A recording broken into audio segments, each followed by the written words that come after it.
भटकता हुआ आत्मा है प्रशांत किशोर। किशोर ने ये आरोप लगाया और आरोप लगाया, मैं मानता हूँ, हम इससे डिफर नहीं कर रहे हैं, लेकिन आप ये बताइए कि ये व्याकुल भारत की तरह बोलने से होता है? फिर कुछ एक एंगल में चलेगा, फिर दूसरा एंगल में चले जाते हैं। आप ये बताइए, आज ही खुद स्वीकार किए हैं कि 200 करीब 250 करोड़ रुपया हमको मिला है, 243 करोड़ रुपया हमको मिला है। सलाह ने तुम क्या हो?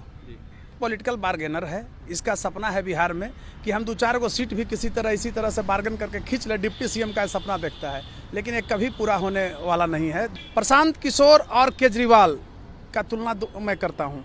केजरीवाल भी इसी तरह से एक उस समय हवा दिया पब्लिक में कि हम अमन चैन लाएंगे, शांति लाएंगे, सबसे बड़ा भ्रष्टाचारी रहा। प्रशांत किशोर को इसको आप दर्शा सकते हैं कि वो अल्ली बाबा है और 40 चोर उसके पीछे पीछे है। सुने हैं ना, अल्ली बाबा और 40 चोर। विकास की उसी को चिंता है और एक असेक लोग बैठे हैं, उसको चिंता नहीं है। उसको डिप्टी सीएम बनने का वो सपना देखता है। आप ये बताइए, उसका उदाहरण दे रहे हैं।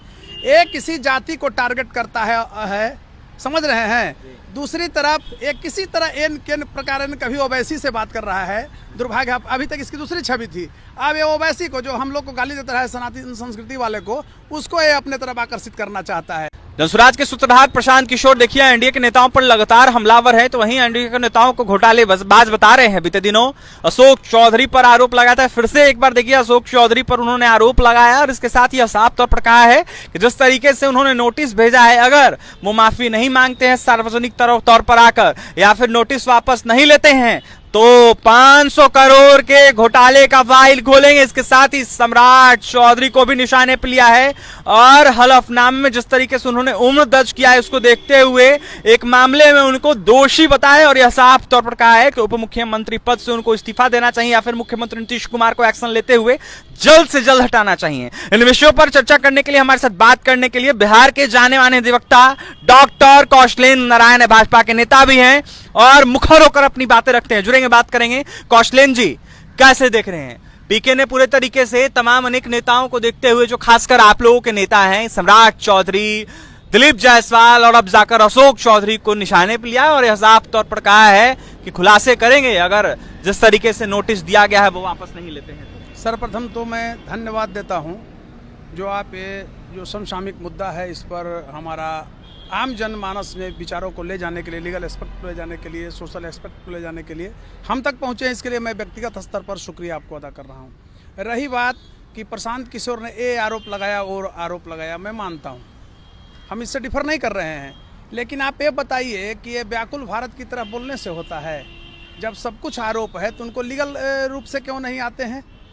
देखिए, पहले भी मैं बोल चुका हूँ कि यह व्याकुल भारत है और यह भटकता हुआ आत्मा है प्रशांत किशोर।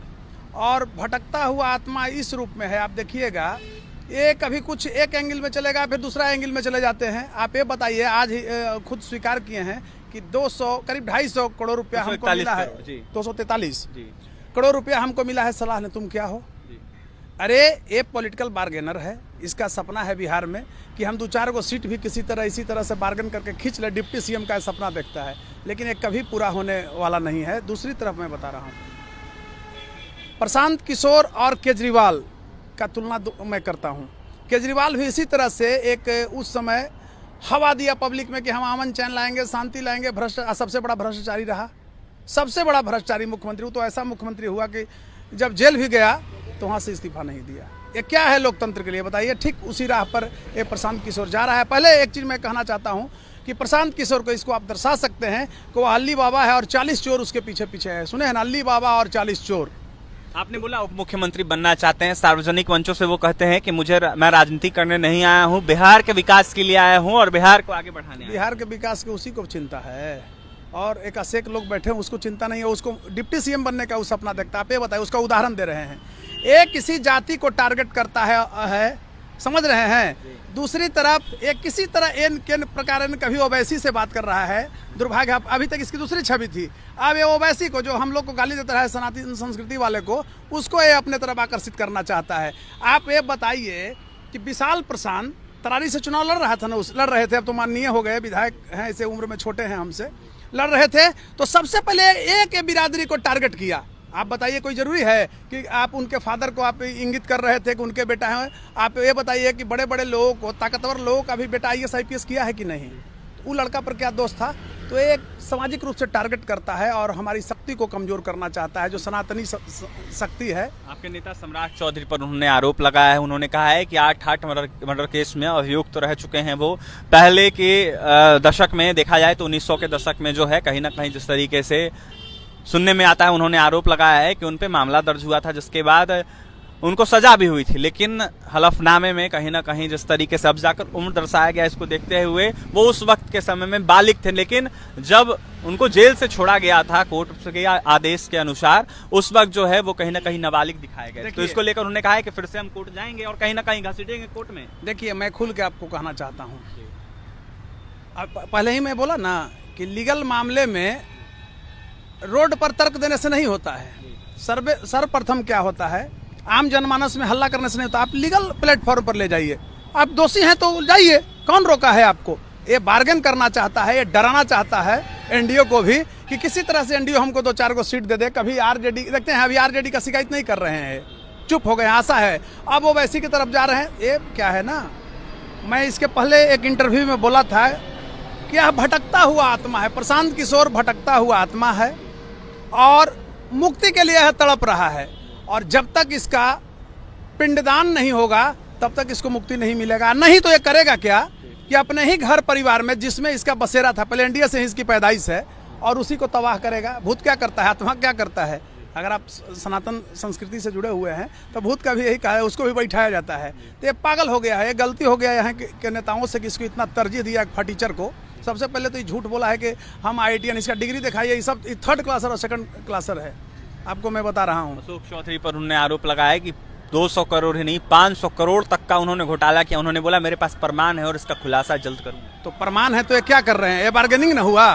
प्रमाण है तो आप जाइए कोर्ट में, उसके लिए कोर्ट न बना है, माफी मांगना होगा। आप ये बताइए कि आपको मैं कहता था कि पटना एम्स के डायरेक्टर चोर है, आपको विश्वास नहीं, क्या हुआ जब ये हुआ तो उस पर जांच बैठी ना, उसके बाद अभी IGMS के डायरेक्टर बैठा हुआ है ना। तो कहने का अभिप्राय है कि प्रशांत किशोर और प्रशांत किशोर पांडे उर्फ धूर्त पांडे एक बहुत बड़ा पॉलिटिकल बार्गेनर है। और इसके यहाँ मैं बार बार कह रहा हूँ कि अल्ली बाबा और 40 चोर, इसके यहाँ देखिए जो संदिग्ध जो अगल बगल सब खड़ा है, सबका कुंडली मेरे पास भी है, कोनो कुछ में पकड़ाया है, कोनो कुछ में पकड़ाया है। और बताइए जितना शिक्षा माफिया इसके यहाँ है, और शिक्षा का ये लोग अलग जगाता है कि हम स्कूल और कॉलेज खोलते हैं, इसका शिक्षा देना मकसद है। सबसे पहले तो मानता है लोग गलत लिया है, दूसरे का कॉलेज स्कूल को कब्जा किया है। तो ये तो प्रशांत किशोर के यहाँ खुद है लोग। एनडीए के नेता डरे हुए हैं, लोग कह रहे हैं। कौन नेता? प्रशांत किशोर। कौन नेता डरे हुए? सारे नेता। कौन नेता बताइए? तो रोज अध्यक्ष को ही डराएगा। मैं कह रहा हूँ प्रेस कॉन्फ्रेंस में कि वो चुप हो गए। बोल रहा हूँ, मैं आपके चैनल पर बोल रहा हूँ कि भाजपा का अभी वर्तमान जो प्रदेश अध्यक्ष हैं दिलीप जायसवाल, माननीय दिलीप जायसवाल जी जैसा ईमानदार छवि का लोग मिलेगा, उतना व्यवहार कुशल बिहार में एक पॉलिटिशियन है। तो आप सिर्फ टारगेट करने से होगा, छवि किसी को बर्बाद करेंगे। और आपको मैं कहना चाहता हूं कि दिलीप जायसवाल को आप तो जाते होंगे एक मीडिया कर्मी इंटरव्यू के लिए, व्यवहारिक दृष्टिकोण से भी मैं भी कोई भाजपा में बहुत पुराना नहीं हूं। हाँ, सनातन संस्कृति के लिए मैं भी लड़ रहा था, कहीं कहीं भाजपाइयों से ज्यादा मैं काम कर रहा था दूसरे जगह रह करके। लेकिन कहना चाहता हूं, वह व्यक्ति का एक उक्ति मुझे प्रभावित किया, जिसने कहा अपने चैम्बर में कि अध्यक्ष का दरवाजा बंद नहीं रहता, अध्यक्ष का दरवाजा खुला रहता। बताइए वैसा व्यवहार कुशल आदमी को ये कहते हैं? क्या कहते हैं? क्या कॉलेज पर आरोप लगाते हैं? कॉलेज का नाम से है, वो जो ट्रस्ट से होता है, ट्रस्ट में वो जो नियम कहता है उसके अनुसार आए हैं। तो क्या प्रशांत किशोर के कह देने से चोर हैं? आप जिस कह रहे हैं कि सिखों का कॉलेज हथिया के रखा है, क्या सिख का कॉलेज है? छीने हैं सिख का कॉलेज को, छीने हैं। वो बजाबते बायलॉज जो उसका कहता है बायलॉज को द्वारा लिए हैं, तो उसमें क्या दिक्कत है?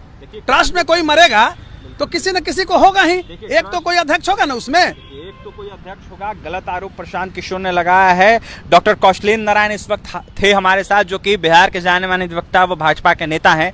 जमकर प्रशांत किशोर को निशाने पर ले रहे थे और बार्गेनर तक कहते हुए नजर आते। इसके साथ ही साफ तौर पर कह रहे थे कि प्रशांत किशोर सिर्फ धमका रहे, धमकाने से कुछ नहीं होता है, ऐसे में कानूनी कार्रवाई करे अगर उनके पास प्रमाण है तो। फिलहाल कौशलेंद्र नारायण को आप सुन रहे थे।